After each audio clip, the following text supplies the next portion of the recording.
கர்த்தருடைய பரிசுத்தமுள்ள நாமத்திற்கு ஸ்தோத்திரம். இன்றைய நாளின் கர்த்தருடைய வார்த்தையாக 1 கொரிந்தியர் 11வது அதிகாரம் 32வது வசனம். நாம் நியாயம் தீர்க்கப்படும்போது உலகத்தோட ஆக்கினைக்குள்ளாக தீர்க்கப்படாதபடிக்கு கர்த்தராலே சிட்சிக்கப்படுகிறோம். எனக்கு அருமையானவர்களே, அநேக சூழ்நிலைகள், அநேக வேளைகளில் நம்முடைய வாழ்க்கையில் சிட்சைகள் வருகிறது. பாடுகள், வியாதிகள், கஷ்டங்கள் என்று சொல்லி பலவிதமான பாடுகளின் ஊடாக கிறிஸ்தவ வாழ்க்கையில நாம் செல்லும் பொழுது சில வேளைகளில் நம்மை அறியாமல் நாம் கேள்வி கேட்கிறோம். எனக்கு ஏன் இந்த பாடு?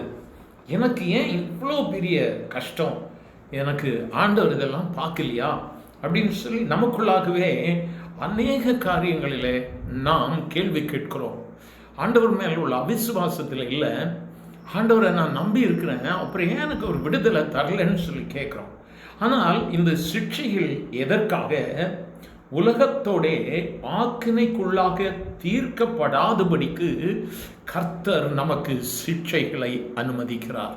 இந்த வார்த்தைகளை கேட்கிற எனக்கு மிகவும் அருமையான தேவ பிள்ளையே, ஒருவேளை இந்த நாட்களில் நீ பலவிதமான பாடுகள், போராட்டங்கள், வியாதிகள், கஷ்டங்கள், கைவிடப்பட்ட சூழ்நிலை, என்னால் ஒன்றுமே பண்ண முடியலையே ஆண்டவரே என்று சொல்லி நீ ஒருவேளை கலங்கி போய் இந்த வார்த்தைகளை கேட்டுக்கொண்டு இருக்கலாம்.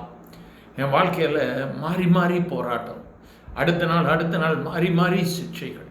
எதற்காக இவைகளை எல்லாம் கர்த்தர் அனுமதிக்கிறார்?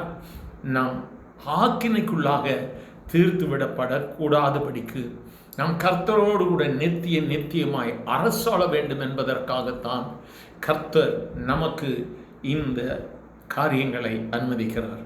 ஒருவேளை இந்த வார்த்தைகளை கேட்கிற எனக்கு மிகவும் அருமையானவர்களே, உங்கள் வாழ்க்கையில் நீங்கள் பல காரியங்களில் சோர்ந்து போய் இந்த வார்த்தைகளை கேட்டுக்கொண்டு இருக்கலாம்.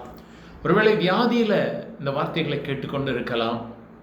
கைவிடப்பட்ட சூழ்நிலை, பிள்ளைகளுடைய எதிர்காலம் என்று சொல்லி பல விதங்களில் நீங்கள் கலங்கி போயிருக்கிறீர்களா?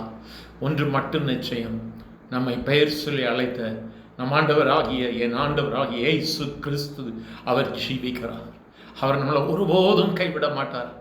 ஒருவேளை நீ நிறைய உன் வாழ்க்கையில் போராடி நீ என்னவா நடக்கட்டும் அப்படின்னு சொல்லி சோர்ந்து போயிருக்கிறாயோ, மீண்டுமாக முழங்காலில் நில்.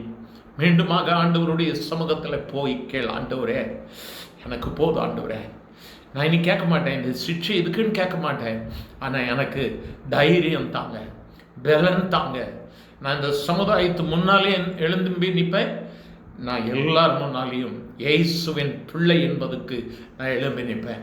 நான் ஒரு நிமிஷம் உங்களுக்காக ஜெபம் பண்ணுறேன். ஆண்டவர் நோக்கி பார்ப்பீங்களா? எங்கள் அன்பு தகப்பனே, ஆசீர்வதிக்கப்பட்ட இந்த நல்ல வேலைக்காக நன்றி. எதற்கு சிட்சை? நான் ஆண்டவரை தானே எல்லா இடத்துலையும் போய் கனப்படுத்துகிறேன். ஏன் என் வாழ்க்கையில் மட்டும் இன்னும் கண்ணீர் நிற்கலை அப்படின்னு கண்ணீரோடு கூட ஜெபிக்கிற ஒவ்வொருவர் மேலும் என் ஆண்டவராகிய இயேசுவின் ஆணை வாய்ந்த கரங்கள் அமர்வதாக. இதை கேட்கும் பொழுதே கேட்கிறவர்களுடைய வாழ்வில் ஒரு புதிய அனுபவம், ஒரு புதிய காரியம் நடக்கணும்.